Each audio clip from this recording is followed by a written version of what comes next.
Olá, muito boa noite para você que assiste a Rede Vida. O presidente eleito já está em Brasília, fazendo a primeira rodada de conversas e negociações políticas. Continua a montagem da equipe de governo, já esteve no Congresso, já esteve também no Supremo Tribunal Federal, no Superior Tribunal de Justiça. Hoje foi a rodada do Poder Judiciário e do Poder Executivo, esteve com o presidente Michel Temer, e ontem foi a vez dos militares, ou seja, eles tiveram a precedência na hora das conversas, o que mostra aí uma sinalização do que Jair Bolsonaro já havia dito, que os militares terão um papel preponderante no futuro governo para discutir esse e outros assuntos. Eu, José Maria Trindade, recebemos hoje aqui a deputada federal eleita pelo Distrito Federal, pelo PRP do DF, Bia Kicis. Deputada, muito boa noite, muito obrigada por ter aceito o nosso convite e desde já agradecemos a sua presença. Eu que agradeço, Denise, Zé Maria, um prazer estar aqui.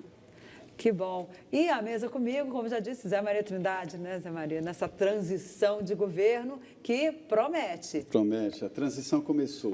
Jair Bolsonaro assumiu ali um papel muito firme na negociação nos tribunais superiores, como disse a Denise, e no Congresso Nacional, e já anunciou o fim do Ministério do Trabalho.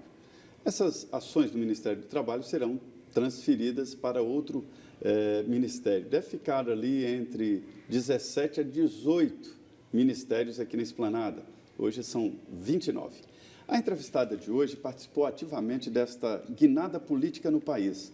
Bia Kicis é uma procuradora daqui do Distrito Federal, aposentada, e participa do Instituto Resgata Brasil. É aí um trabalho para valorizar as instituições. Ela participou também de todo o processo, desde lá do início do processo de impeachment da ex-presidente Dilma. E veja só, a primeira eleição que ela disputa foi eleita deputada federal pelo Distrito Federal. Deputada, eu disse aqui, eu falei de uma guinada, é mesmo uma guinada política no país, o que aconteceu aí nas últimas eleições de deputado, senador, governador e presidente da República? Sem dúvida, Zé Maria, essa guinada que surpreendeu muita gente, mas a mim não causou surpresa, não. Eu sou uma pessoa que apostei na eleição de Jair Bolsonaro para presidente do Brasil há 4 anos. Há 4 anos eu achava que ele era um nome que tinha toda a condição de chegar onde chegou e mais, que não adiantava ele chegar sozinho. Era preciso que ele trouxesse junto um corpo de parlamentares para que pudéssemos apoiar o seu governo e as mudanças que o povo pediu nas urnas. Deputada, foi a senhora que apresentou Paulo Guedes a Jair Bolsonaro. Como é que foi isso? Ele que pediu um assessor econômico? Como é que foi essa história? Não, ele era candidato, né? Na verdade, ele já falava desde 2014 que ele tinha esse plano, que ele chama de uma missão de ser presidente. Isso, Bolsonaro, né? Bolsonaro, né? Tá. E eu observava o movimento da sociedade, porque eu estava ali na rua. Eu falo que eu sou uma parlamentar que saí dos gramados do Congresso para dentro do Congresso, acampando, fazendo os pleitos, né, junto à sociedade, junto às instituições. E eu comecei a observar essa vontade do povo pela mudança, principalmente nos valores. E eu pensei assim, Bolsonaro já tem uma base muito grande de eleitores dentre os conservadores desse país, que são muitos, que é a maioria. Mas falta ele ainda o apoio dos liberais, das pessoas que pensam primeiro na economia como sendo a coisa realmente mais importante para um governante. Então, eu ficava observando quem poderia ser a pessoa que formaria a equipe do Bolsonaro na parte econômica. E eu tenho um amigo, um grande empresário brasileiro, né, brasileiro-chinês, que é o Winston Ling, um grande formador de opinião junto aos liberais. A família dele fundou o Instituto Liberdade, no Rio Grande do Sul. E conversando com o Winston, que eu já havia apresentado a Bolsonaro 1 ano e meio antes, eu perguntei, Winston, na época eu perguntei, você topa conhecer o Bolsonaro? Tal? Ele conheceu, gostou. E depois o Winston me ligou. Aí foi a hora dele me ligar, falando, Bia, vamos apresentar o Paulo Guedes ao Bolsonaro. Nenhum de nós dois conhecia o Paulo Guedes pessoalmente, isso é interessante. Mas a gente conhecia, o Paulo Guedes é uma personalidade, uma pessoa respeitada no Brasil e no exterior. E aí ele me pediu, pergunta para o Bolsonaro se ele topa. Então, o Bolsonaro estava até do meu lado, eu perguntei, Bolsonaro, topa conhecer o Paulo Guedes? E ele topou. E nós fizemos esse encontro, foi no dia 13 de novembro do ano passado, 2017, no Hotel Sheraton, na Barra, no Rio de Janeiro, onde o Bolsonaro, então, conheceu o Paulo Guedes e nós nos conhecemos pessoalmente. Eu, o Winston Ling e o Paulo Guedes tivemos esse encontro também pela primeira vez. E foi muito bacana, Denise. Desse encontro nasceu isso que a gente está vendo hoje. Pois é, o Bolsonaro tem uma carreira militar e, tradicionalmente, os militares não eram liberais, não são liberais, né? Os militares são nacionalistas por excelência, defendem o mercado interno e defendem muito o Brasil em um sentido muito corporativista. Como é que foi fazer essa mudança? Era a grande cobrança e a grande dificuldade que viam no Bolsonaro, era exatamente essa guinada, essa virada, né? Sem dúvida, Ana Maria. Isso não tem um limite?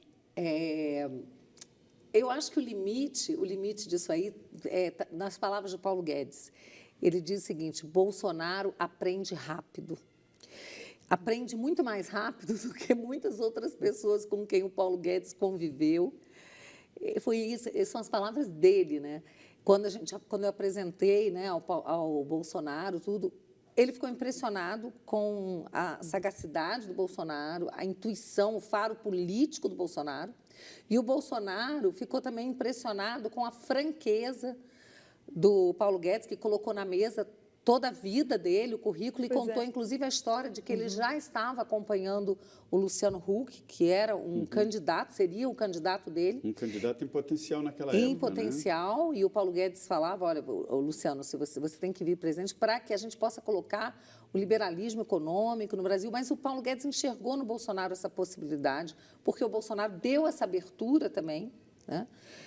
Mostrou que, claro, para ele teria alguns limites, né? Mas como ele aprende realmente rápido, e o Paulo Guedes também é uma pessoa muito inteligente, sabe que ele, como ministro da Economia, ele vai colocar o problema, vai colocar a solução que ele enxerga, mas sabe também que o presidente da República vai dar uma roupagem política àquela solução, é claro, e o Congresso Nacional mais ainda. Né? Então, as soluções apresentadas pelo Paulo Guedes, que são importantíssimas para que o Brasil seja resgatado, o Brasil entre realmente para o mercado internacional, para que o Brasil tenha jeito, elas serão, obviamente, também examinadas e temperadas, tanto pelo presidente quanto pelo Congresso Nacional. Há um ano atrás, eu queria voltar nesse encontro de 13 de novembro. Ali já começou a se desenhar uma proposta de governo ou propostas econômicas, porque o diagnóstico, naquele momento, já era claro de que o país já passava por uma crise fiscal grave, o déficit fiscal já era muito elevado, mas não se tinha ainda uma proposta fechada. Ali já saíram as linhas gerais? Não, ou foi apenas Denise, ali conversinha? foi um primeiro encontro, foi uma paquera, mas ambos deixaram bem claro que seria necessário que houvesse um novo encontro, e ali seria somente entre os dois, para que eles pudessem conversar bem francamente. E foi a partir desse segundo encontro, então, que foi quando? Que foi anunciado. Eu acho que deve ter demorado uns 15 dias. E a partir desse segundo encontro foi quando o Bolsonaro, logo em seguida, anunciou, até deu furo para o Augusto Nunes, seu colega. Né? Ele anunciou para o Augusto Nunes que estava conversando com o Paulo Guedes. Eu lembro muito, fiquei muito feliz, porque eu estava ali ansiosa, esperando por esse anúncio. Né? E quando ele falou, então eu falei, olha, então deu certo, né? E eles vão caminhar juntos. Então, foi a partir desse momento que começou a se desenhar, eu acho. Agora, a gente pode esperar... desenhou um governo Bolsonaro, assim, deu uma guinada e acabou dando certo. É um movimento, deputada, que eu acho assim, bem até maior do que o Bolsonaro, adotou o Bolsonaro. eram pessoas que estavam descontentes com a atual situação do Brasil, o andamento da política, né? E Bolsonaro, apesar de ter sido deputado há muito tempo, ele era considerado novo na política, porque não estava nos esquemas atuais, né? Ele é um salvador da pátria ou é diferente? Qual é essa diferença, essa eleição do Bolsonaro? Eu tenho dito que ele não é um salvador da pátria. Eu não acredito em salvadores da pátria, é por isso mesmo que eu e a Cláudia Castro fundamos o Instituto Resgata Brasil, que tem por objetivo atuar despertando a cidadania e resgatando as instituições e atuando onde o Ministério Público é omisso ou atua de uma forma que nós acreditamos que não seja a forma ideal. Eu acredito que o Bolsonaro seja, eu o vejo assim, como o líder de um exército civil, um exército de cidadãos. Eu não acredito que, Bolsonaro agora é o presidente, é tudo com ele, problema dele, de jeito nenhum. Nós, como cidadãos, e eu agora também ainda como parlamentar, nós temos um papel importantíssimo nesse momento do Brasil. Somos nós que temos que tirar o Brasil da beira do precipício. Nós já fizemos um excelente trabalho elegendo Bolsonaro, impedindo que o PT voltasse ao poder, impedindo que o sistema, o establishment, continuasse no poder, levando o Brasil rumo à Venezuela. Então, estamos de parabéns como nação, como povo brasileiro, realmente estamos de parabéns, mas agora temos muito trabalho pela frente. Bolsonaro é o líder que está conduzindo esse processo, mas nós somos o exército que seguimos juntos. Sozinho, ele não faz nada. O que a gente pode esperar? Ontem, por exemplo, o Sérgio Moro já disse que tem carta branca para o combate à corrupção, que ele vai se dedicar extremamente a esse trabalho, vai ter, inclusive, o COAF à disposição dele. Isso só é suficiente? Como é que a senhora vê essas primeiras ações aí, essas primeiras palavras de Sérgio Moro? Se essa vai ser a prioridade do governo, se não for, qual vai ser a prioridade? Que gol de placa do Jair Bolsonaro convidar o Sérgio Moro, né? E o Sérgio Moro aceitar, isso foi um golaço, deixou o Brasil entusiasmado. Houve críticas por parte daquelas pessoas que, obviamente, não querem o combate à corrupção, mas o Sérgio Moro, tem que ter muito oposição, mais... A oposição faz parte do jogo, mas eu estou dizendo o seguinte, nesse caso, quem se opõe ao Sérgio Moro são aquelas pessoas que não querem o combate à corrupção, porque a oposição está totalmente envolvida com a corrupção. Vamos falar sério aqui, né, Zé Maria? Então, oposição tem que haver, faz parte do jogo democrático, não é resistência ao presidente eleito que tem a ver, isso não faz parte da democracia, tentar atrapalhar o governo, faz parte da democracia, sim, opor-se, criticar, propor sugestões, medidas, não é? A oposição é fundamental para que haja democracia. Agora, as pessoas que se opuseram, se opõem ao Sérgio Moro, são aquelas que estão envolvidas até o pescoço na lama da corrupção. É preciso que isso seja dito. E, aliás, eu fiquei sabendo até que a Gleisi Hoffmann, o Lindbergh Faria, o Paulo Pimenta e outros petistas de carteirinha entraram agora, buscaram o CNJ, pedindo aí uma liminar para evitar que o Sérgio Moro assuma o Ministério da Justiça. Eu quero ver, estou de olho aí no CNJ, não acredito que o CNJ dê esse passo em falso de jeito nenhum, mas, né, é bom lembrar que o PT sempre vai existir aí a outra instância, que é a ONU. Vamos aguardar. Pois é, são duas ações. Uma na CNJ, o Partido dos Trabalhadores acha que ele não deve tomar posse. Natural também, já houve pedidos contra a posse de outros ministros aqui, a Cristiane Brasil, o próprio Lula, né? Já houve várias ações contra e o CNJ vai definir ali. E outra no Supremo Tribunal Federal, que questiona exatamente as decisões anteriores de Sérgio Moro, que, entre elas, a condenação do ex-presidente Lula, né? Mas eu acho isso também blá, blá, blá, dificilmente. O Sérgio Moro agora passa para uma nova fase, já cumpriu a função dele na Lava Jato, existem outros juízes tão bons quanto na Justiça Federal e agora é uma nova posição. O ministério Jair Bolsonaro tem surpreendido de forma positiva, né?